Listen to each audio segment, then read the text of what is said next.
Hello दोस्तों, तो स्वागत है आपका मेरे चैनल कहानी 2.0 में। तो चलते हैं हमारी आज की कहानी की ओर। मेरा नाम अभय है। मैं राजस्थान में अपनी मम्मी के साथ रहता था। मेरे पापा का चेहरा मुझे याद भी नहीं, क्योंकि मैं जब 6 महीने का था तभी मेरे पापा देश की सेवा करते हुए शहीद हो गए थे। वह एक फौजी थे। मेरी मम्मी ने मुझे पाल पोस कर बड़ा किया। उन्होंने मुझे कभी भी पापा की कमी महसूस नहीं होने दी और मुझे एक नेक और काबिल इंसान बनाया। मैं एक मल्टीनेशनल कंपनी में नौकरी करता था, लेकिन आज मेरी माँ, मेरी जॉब और मेरी पत्नी सब कुछ मुझसे छिन गई है, और वो भी एक शक की वजह से। कहते हैं कि शक का कोई इलाज नहीं होता। वाकई इस शक का इलाज नहीं है, और इस शक की वजह से लाखों करोड़ों जिंदगियां तबाह हो जाती हैं और लोग अपनों को खो देते हैं। मेरे साथ भी कुछ ऐसा ही हुआ। मैं अकेला रह गया और आज मैं जेल की सलाखों के पीछे बैठा हूँ। उस काल कोठरी में मेरे अलावा 4 और खतरनाक मुजरिम थे। मेरे हाथों में जंजीर जकड़ा हुआ था, क्योंकि मैं जिस जुर्म में गिरफ्तार हुआ था, सुनने वालों को बस इस बात पर यकीन नहीं आता था। पहली रात मैंने अपनी पत्नी के साथ ऐसा काम किया था कि वह सोचकर आंखें भी अभी भी सुर्ख लाल थी। मेरी शादी की पहली रात याद आते ही मेरी रगों में तेजी से दर्द का खून दौड़ उठता है। दुल्हन के जोड़े में मेरी पत्नी बेहद खूबसूरत लग रही थी।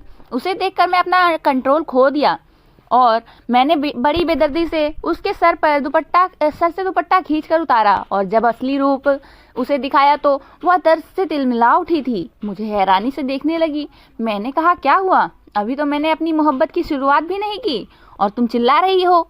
अभी तो मेरा जुनून और हवसीपन पूरी रात तुम्हें बर्दाश्त करना पड़ेगा। फिर क्या करोगी? मेरी बात पर वह हैरानी से बुनबुना रही थी, मुझे देख रही थी। जब मैंने उसकी तरफ कदम बढ़ाया, मैं जेल में इन्हीं ख्यालों में डूबा था कि मैं बुरी तरह से चौंक उठा था जब इंस्पेक्टर ने डंडा जेल के दरवाजे पर मारा था। शायद मेरा ध्यान अपनी तरफ करवाना चाहता था। मैंने हैरानी से उसकी तरफ देखा। वह कहने लगा, रुक जाओ, आज मैं तुम्हें तुम्हारी औकात दिखाता हूँ। उसने ये कहते हुए मेरा दरवाजा खोलना शुरू किया। दरवाजा खोलते ही वह मेरे पास आया और कहने लगा, आज तो तुझे सच बताना ही पड़ेगा कि अपनी पत्नी के साथ ऐसा क्या किया था कि वह सुहागरात की रात ही वह मर गई। नहीं तो तुम्हारी खैर नहीं। आज मैं तुम्हें इतना मारूंगा कि तुम्हारी चीखें पूरे जेल की कैदी तो सुनेंगे ही, साथ ही साथ आसपास के जितने भी इलाके हैं वहाँ के लोग भी सुनेंगे। चल बाहर निकल। उसकी आंखें गुस्से से एकदम लाल सी, जैसे कि अंगारे बरस रही हों। वह दिखने में हट्टा कट्टा, लेकिन मुझे उसे देखकर और ना ही उसकी बातों से थोड़ा सा भी डर नहीं लगा, क्योंकि मैंने जो गलत काम किया था मेरी सजा तो होनी ही थी और मैंने अपने मन को भी समझा लिया था। और दूसरी बात, अब मैं जेल से निकलना भी नहीं चाहता था, क्योंकि अब मेरा इस दुनिया में था ही कौन। सब कुछ तो खो गया था। इंस्पेक्टर ने मुझे घसीटते हुए जेल के एक काल कोठरी में ले गया और वहां का दरवाजा खोलकर मुझे अंदर ढकेल दिया। मैं बुरी तरह से मुंह के बल जाकर गिरा था। मेरे हाथ अभी भी जंजीरों में जकड़े हुए थे। उसने एक पुलिस को जेल के अंदर भेजा और खुद भी अंदर आ गया। मुझसे कहने लगा, देखो, मैं तुम्हें आखिरी मौका दे रहा हूँ कि मुझे सच सच बता दो कि तुमने ऐसा भी अपनी पत्नी के साथ क्या किया कि वह शादी की पहली रात ही मर गई, और जिस तरीके से तूने उसे मारा है वो एक दरिंदा हवस का पुजारी ही कर सकता है। यह कहकर वह फिर से कहने लगा, बोल, तू कैसे मारा अपनी पत्नी को और क्यों मारा? मैंने उसे कोई जवाब नहीं दिया। वह पुलिस फिर से कहने लगा कि ये दरिंदा ऐसे नहीं मानेगा, इसे इतना तड़पाओ कि ये अपना मुंह खोल दे। ये कहते हुए वह इंस्पेक्टर काल कोठरी से बाहर निकल गया और उस पुलिस वाले ने मेरे ऊपर डंडा बरसाना शुरू कर दिया।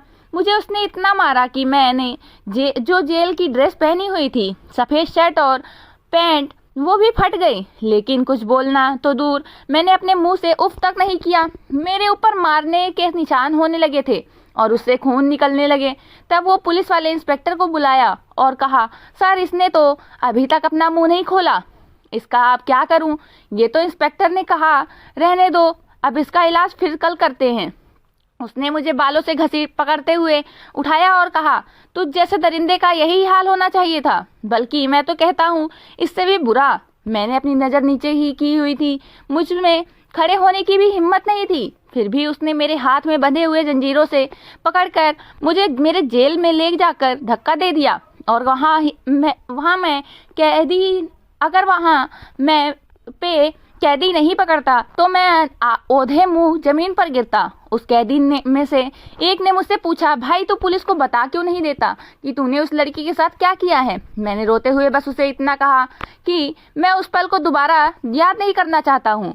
दूसरे दिन इंस्पेक्टर फिर मेरे पास आया और कहने लगा, तुम्हारी पत्नी की पोस्टमार्टम रिपोर्ट आ गई है, तू चल मेरे साथ। आज वो मुझे काल कोठरी में ले जाने के बजाय अपने ऑफिस में ले गया और प्यार से मेरे सर पर हाथ फेर कर कहने लगा, बता तूने ऐसा फैसला क्यों लिया। मैं हैरान होकर उसे देखने लगा और कहने लगा, सर मुझे अपनी सफाई में कुछ नहीं बोलना है, मुझे जो भी सजा मिलेगी वो मंजूर होगी। उसने कहा, तू पहला ऐसा मुजरिम है जो अपने बचाव में सफाई नहीं देना चाहता है। कोई तो ऐसी बात है जो तुझे बता नहीं रहा है, मुझे बता, मैं हमेशा सच का साथ देता हूँ। उसने मुझे पीने के लिए जूस दिया जिसे मैं पीने से मना कर दिया और बहुत देर तक रोया। इंस्पेक्टर ने कहा, ठीक है तू रो ले, तू जितना रोएगा उतना तेरे लिए अच्छा है, पहले तू अपने मन को हल्का कर ले। बहुत रोने के बाद जब मैं थोड़ा शांत हुआ तो बताना शुरू किया। हुआ ये था कि मैं अपनी माँ के साथ बहुत अच्छी जिंदगी बिता रहा था। एक दिन मेरी माँ छत पर कपड़े फैलाने गई थी, तभी दरवाजे पर दस्तक हुई। मैंने उठकर गेट खोला तो सामने मेरी माँ की सहेली अपनी बेटी के साथ मेरे घर पर आई। मैंने उन लोगों को बैठने के लिए कहा और माँ को आवाज़ दी। माँ जल्दी से उतर कर नीचे आई। मैंने देखा कि आंटी की बेटी की नज़र मुझ पर ही थी। उस लड़की का नाम मेघना था। मेघना वाकई बहुत सुंदर लड़की थी। खैर, मैं तो कमरे में चला गया। मैं नहीं जानता हूँ कि माँ और आंटी के बीच क्या बात हुई थी, लेकिन थोड़ी देर बाद माँ ने मुझे आवाज़ दी, बेटा इधर आओ। मैं अपने कमरे से निकलकर बाहर गया और माँ से पूछा, क्या हुआ माँ। माँ ने मुझसे कहा, बेटा मुझे बहू के रूप में मेघना बहुत अच्छी लगती है, मेघना को भी तुम बहुत अच्छे लगते हो, तुम बताओ तुम्हें मेघना कैसी लगी। मैंने कहा, आपको अच्छी लगी तो मुझे भी अच्छी लगी। मेघना की माँ अपने पर्स से एक खूबसूरत डायमंड की रिंग निकाली और मेघना के हाथ में देकर उससे बोली कि ये अभय को पहना दो। मेरी माँ बोली, रुको, मैं भी अपनी तरफ से बहू के लिए रिंग लेकर आती हूँ, दोनों एक साथ पहनाएंगे। थोड़ी देर बाद माँ रिंग लेकर आ जाती हैं। मैं और मेघना एक दूसरे को रिंग पहना देते हैं। 10 दिन बाद ही हमारी शादी की तारीख रख दी जाती है। मेरी और मेघना की शादी बहुत ही धूमधाम से होती है। मेघना बहुत अच्छी लड़की थी। वो बहू और पत्नी का कर्तव्य बहुत अच्छे से निभाती थी। मेरी जिंदगी बहुत चैन और सुकून से गुजर रही थी। एक दिन मेघना की एक दोस्त आई और मेघना से कहने लगी, मेघना इतने बड़े अनजान शहर में मेरा कोई नहीं है और मेरी जॉब इस शहर में लगी है, क्या मैं तुम्हारे यहाँ रह सकती हूँ। मेघना उसकी बात सुनकर चुप हो गई तो मैंने और माँ ने कहा, हाँ क्यों नहीं, आप यहाँ रह सकती हो। मैंने और माँ ने सोचा, अतिथि देवो भव। उस लड़की का नाम साक्षी था और वो मेरे घर में रहने लगी। कुछ दिन ऐसे ही निकल गए। मेरी माँ हर रोज नहा धोकर मंदिर जाया करती थी। मैं और साक्षी ऑफिस जाया करते थे और मेघना एक हाउस मेकर थी तो वो घर पर ही रहती थी। एक दिन मैं ऑफिस जा रहा था तो मुझे रास्ते में याद आया कि मैंने तो अपना एक ज़रूरी फाइल लिया ही नहीं है। तो मैं आधे रास्ते से घर लौटकर आया तो मैंने देखा कि घर का दरवाज़ा खुला हुआ था और कोई लड़का घर के दरवाजे पर खड़ा था। मेघना उससे बात कर रही थी। मैं जब दरवाजे तक गया तो वह लड़का जाने लगा। जब वो लड़का चला गया तो मैंने मेघना से पूछा कि मेघना, ये लड़का कौन था। तो वह कहने लगी, मेरा कुरियर आया था। मैंने कहा ठीक है और मैं अपना फाइल लेकर वापस ऑफिस के लिए निकल गया। कुछ दिन बाद ऑफिस में अचानक मेरी तबीयत खराब होने लगी और मैं छुट्टी लेकर घर गया तो मैंने देखा कि फिर से वही लड़का सोफा पर बैठा हुआ था और मेघना उसके मुंह में पानी पिला रही थी। मुझे देखते ही वह लड़का उठकर चला गया। मैंने कहा, मेघना उस दिन तो तुमने बोला कि वो कुरियर वाला था और आज तुम उसे अपने हाथों से पानी पिला रही हो। वो कहने लगी उसके हाथ में चोट लग गई थी और उसे बहुत प्यास लगी थी तो उसने मुझसे कहा, प्लीज़ मुझे पानी पिला दो, इसलिए मैंने पिला दिया। मैंने कहा, तुम ऐसे ही किसी अनजान को अपने घर में बिठाकर कैसे पानी पिला सकती हो। जरूर तुम्हारा उस लड़के के साथ कुछ तो है। इस बात पर मेरे और मेघना के बीच में बहुत लड़ाई हुई और बात मारपीट तक पर आ गई। माँ उस समय मंदिर में ही थी। मैंने मेघना को धक्का देकर घर से बाहर निकाल दिया। थोड़ी देर बाद माँ घर आई तो मुझसे पूछने लगी, बेटा आज तुम जल्दी घर आ गए ऑफिस से। मैंने कहा, हाँ माँ, तबीयत थोड़ी सी ठीक नहीं थी। माँ ने मेघना को आवाज़ लगाई लेकिन मेघना तो घर पर थी ही नहीं। तो वो कैसे माँ के पास आती। मैंने माँ को सारी कहानी बता दी। तभी मेरे घर में के फ़ोन पर कॉल आई कि आपकी पत्नी की लाश नहर में मिली है। ये सुनते ही मेरी माँ को हार्ट अटैक आया और माँ की मौत हो गई। तब तक वो लोग मेघना की लाश लेकर आ गए। मेरे घर में 2-2 लाशें थी। मैं कभी मेघना को देखता तो कभी माँ को। खैर, उन दोनों का अंतिम संस्कार कर दिया। मैं तो बिल्कुल टूटकर बिखर गया था। उस समय साक्षी ने मेरा बहुत ख्याल रखा।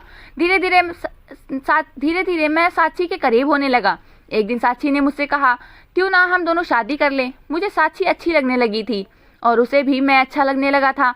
हम दोनों ने बहुत ही साधारण तरीके से मंदिर में शादी कर ली। शादी की रात जैसे ही मैं मेघना के कमरे में जाने लगा तो मुझे कुछ अजीब सी आवाज़ सुनाई दी। मैंने छुपकर सुना तो मेघना ना जाने किसे कह रही थी, वाह तूने क्या काम किया, मुझे मेरे प्यार से मिला दिया। मैं तुझे इस काम के बदले पैसे दे दूंगी। अब तू यहाँ से जा। मैं जल्दी से कमरे में गया तो कमरे की पिछली खिड़की खुली हुई थी और वो लड़का उससे कूद रहा था।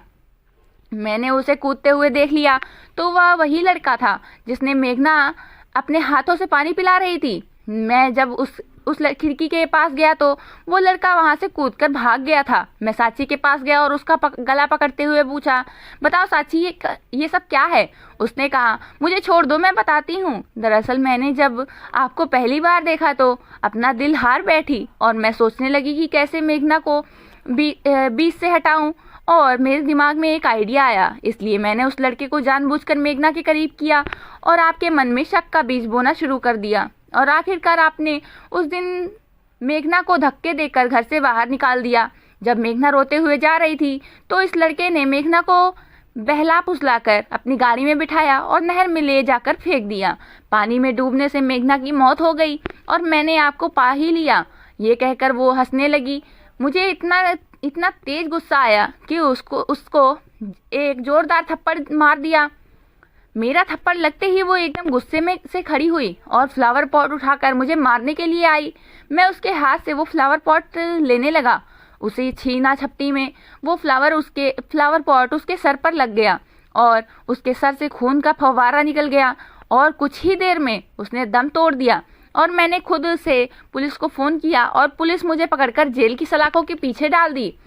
इंस्पेक्टर ने कहा, हाँ, पोस्टमार्टम रिपोर्ट में आया है कि तुम्हारी पत्नी के साथ तुमने कोई संबंध नहीं बनाए थे, बस उसके सर पर चोट लगने की वजह से उसकी मौत हो गई है। मैंने कहा, सर, मेरे पास बोलने के लिए कुछ बचा ही नहीं है, मेरे पास कोई शब्द ही नहीं है। मैंने शक की वजह से उतनी प्यारी पत्नी को खो दिया और इस वजह से मेरी माँ भी चली गई। मैंने अपना सब कुछ खो दिया सिर्फ और सिर्फ शक की वजह से। मैं आप लोगों से कहना चाहूँगा कि कभी कभी आंखों देखा सच नहीं होता। हमें सच्चाई की तह तक जाना चाहिए, तब जाकर कोई निर्णय लेना चाहिए, नहीं तो पछतावा के अलावा हाथ में कुछ नहीं बचता है। तो दोस्तों, आपको यह कहानी कैसी लगी मुझे कमेंट करके ज़रूर बताएं और अगर वीडियो अच्छी लगी हो तो चैनल को सब्सक्राइब और वीडियो को लाइक ज़रूर करें। मिलते हैं अगली वीडियो में।